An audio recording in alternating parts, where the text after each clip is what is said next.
I want to thank you all very much. It was very moving.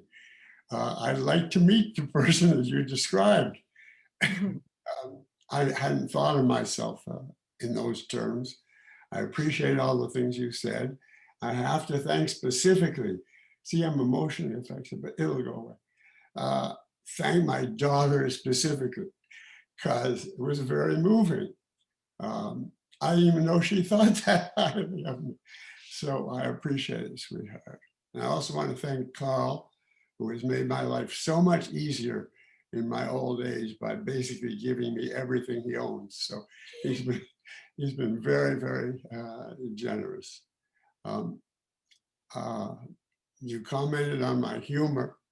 Take a few notes. I hope I can be funny tonight, but I'm not quite in the mood to be funny. So I just want to make one comment on your comments, and then I will say a few, I guess you say prepared, it's just a few words, but you all said how your life was changed through Anne and through me. So I want to tell you just one small thing. I guess this is a boast, but how my life was changed by her. I had that first evening with her and I asked a question about philosophy, actually about Rourke's philosophy. And because we only knew the fountainhead at that time. And I won't take the time to go, you can read this, it's been written, but she gave me about a 30-minute answer, ignored the rest of the people in the room. And she told me the answer. And then all the objections I would hear from people against it and what the answer was. And then what was the method of thinking that I was using that led me not to know the answer on my own. So I was completely blown away. And in that minute, I knew that my entire life was finished. I got out of pre-med, which my father had pushed me into. I left Canada, I left my family, and I moved to New York to be near her and never went back. And the anecdote which would illustrate this, I was staying in a nearby hotel. I went back to the hotel. It was just stupefied. I couldn't even know how to put it into words.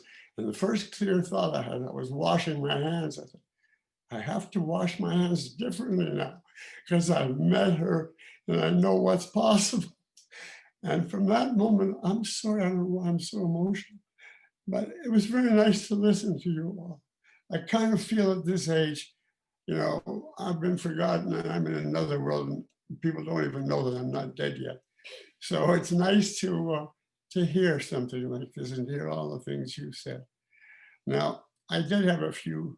Do you still want me to go on, even in my broken state? I didn't expect this. Kira threw me off by being so nice. I have a few comments just about birthday, nothing on epistemology or the politics of the election, anything. I've been asked how I feel being 87 and how or what I'm celebrating. And I'll answer that in terms of body and soul. My attitude to being 87 is this. When I was young, just a boy, I had a teacher who I thought was really, really old. And I asked my mother once, how old was he? And she said 56. And I said, oh my God, I hope I never get to be 56. So now I'm 87. I would never have conceived such a thing. But I had two physical goals. I was never an athlete that had any particular skill, but in appearance. I went to a high school reunion some 20 years later, and I was stupefied by the fact that all these young kids who were thin, athletic, flowing hair, etc., and 20 or 30 years later, they were bald and had a huge pot belly. And I thought that is not going to happen to me. The only two things I want to keep, no matter how old I get, is hair and a flat body. And so that was my intention. And about 6 weeks ago, I decided that I was, my hair thankfully came not from objectivism, but I think I need some water, okay. But from Jean. But my stomach was getting to be very bad. So I don't know if this is too anatomical to go into here, but at one point, it looked to me when I looked in the mirror like a watermelon. So I thought, this is out of the question. So I have 6 weeks to my birthday. I'm going to see if I can whittle that down. So I went on a total diet. I haven't even had cake yet. You know, birthday cake is what I live for. I haven't even had that today till I get finished with this. And I actually lost 2 inches. So the watermelon is now down to a honeydew.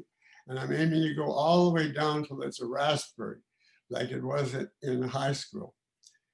So that much I definitely achieved.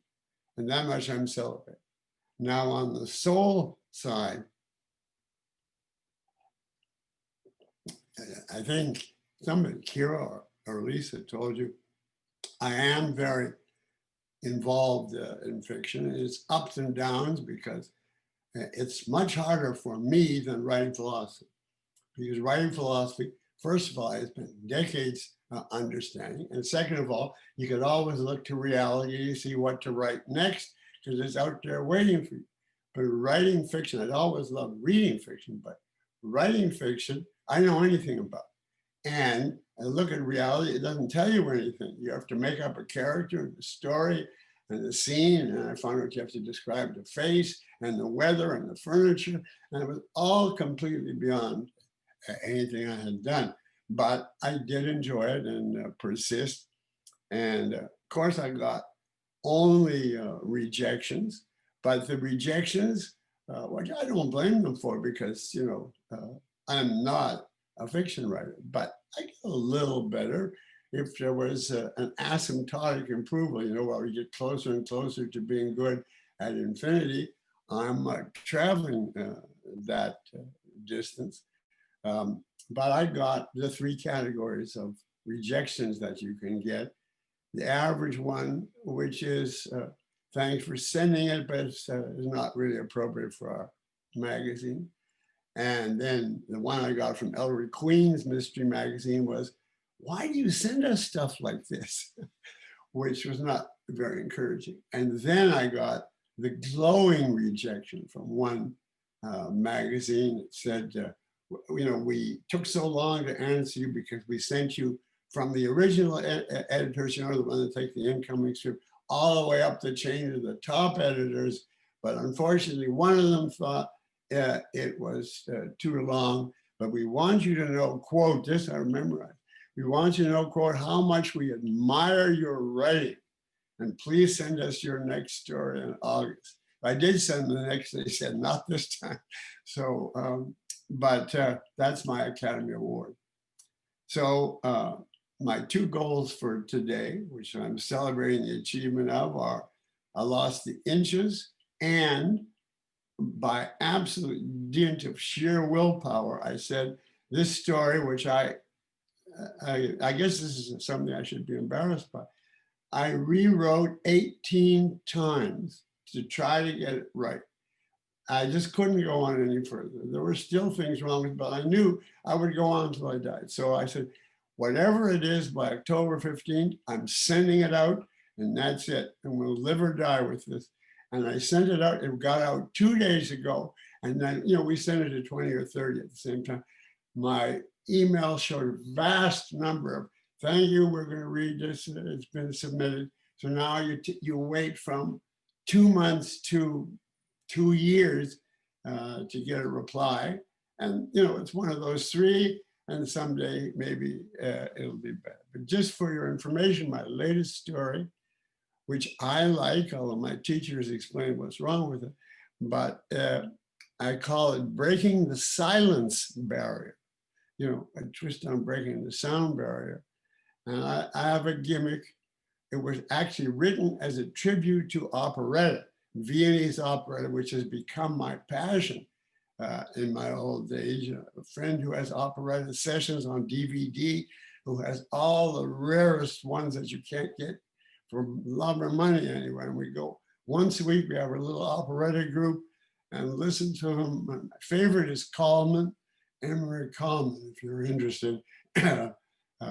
Gypsy Princess, Circus Princess, and Countess Maritza. Those are my three top favorites. Anyway, I want to thank, excuse me, I don't have a voice. You see why I can't lecture anymore. I can't talk anymore, but I want to thank you very much, Rosie, and all of you for attending, for very kind comments. And I wish you all the greatest success. Thank you.